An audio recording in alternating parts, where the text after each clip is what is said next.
We're back with Lisa Booth and Congressman Matt Gaetz, who has a new book out, Firebrand, Dispatches from the Front Lines of the MAGA Revolution. So, Matt, I bought this book as an author myself. I think it's very important to support fellow authors. I'm afraid it's not arriving till Tuesday. Then your team tried to send me one, and that didn't get here either. Something to do with the coronavirus, probably the shutdown in California. Gavin Newsom's shutdown stopped it. So I haven't read the book.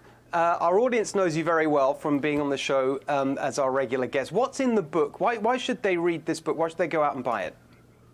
I lay bare the corruption of Washington, D.C., where committee assignments and leadership positions are bought and sold for money. It's one of the reasons why I'm the only Republican in Congress who doesn't accept PAC contributions. But I want to define the next generation of populist conservative ideas. It means focusing on China, not trying to build democracies out of blood and sand and Arab militias in the Middle East. It means standing against cancel culture and big tech. And it means realigning our politics under the opportunity we have with this great president to put the American people first. When Donald Trump's no longer president 4 years from now, I'm not going back to the Romneys or the Bushes or the Cheneys. I think we have to go forward, and that means ensuring that we put our people first. We don't invade everywhere. We don't invite everyone to cross our borders illegally, and we don't impoverish every town in our great country with trade deals that benefit multinational corporations at the expense of our people. That's my argument, and I hope people check it out in the book.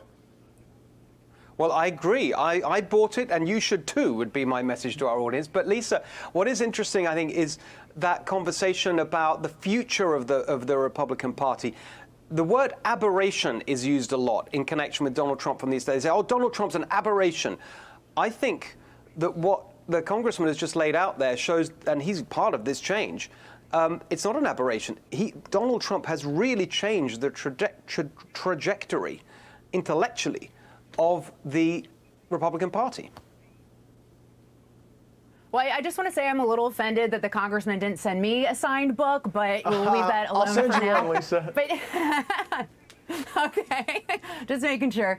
But no, look, you're absolutely right. I mean, I think he's also just changed governing as a president as well. I mean, even just looking at the fact, his approach to deal making. I mean, literally half of the Arab-Israel deals that have ever been made in United States history have happened under his administration in a matter of months. I mean, you look at the fact of normalizing relations with Serbia, Kosovo. You look at the fact that getting USMCA done with overwhelming bipartisan support, looking at even getting Mexico to step up by dangling tariffs in front of them to step up their game on illegal immigration, just really a smart and outsider approach to governing. But I think the realignment is permanent, and obviously much more permanent if he wins again, which I think he will in 2020. And I think we saw that on full display during the conventions. Because if you watched the DNC convention, it was a convention for elites.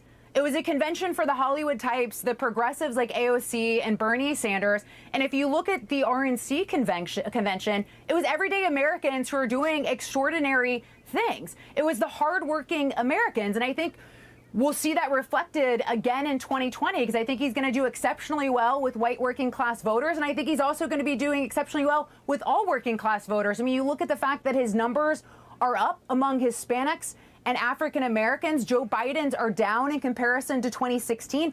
So Donald Trump is really a big tent president, someone who's reached out to all Americans by simply just trying to make the economy better for everyone. And we saw that reflected certainly before COVID. Clearly, COVID has made it a little bit difficult, but he will get it back, I think, if he wins re-election, where I think Joe Biden just doesn't really have a clue.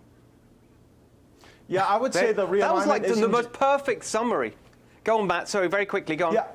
Yeah, it's not just a policy realignment. I also think there's a difference in style. You know, Donald Trump has created opportunity for public servants like me to be a little more open, a little more visceral, a little more direct about our likes and dislikes, and we're willing to accept maybe human beings who are imperfect if we provide bold leadership. And I think that's what Donald Trump is instilling in the next generation of Republican leaders, this notion that we can be bold and take on the nation's big challenges, work hard to solve them, and we don't have to be scared at the media frame on every issue the way Republicans generation past were.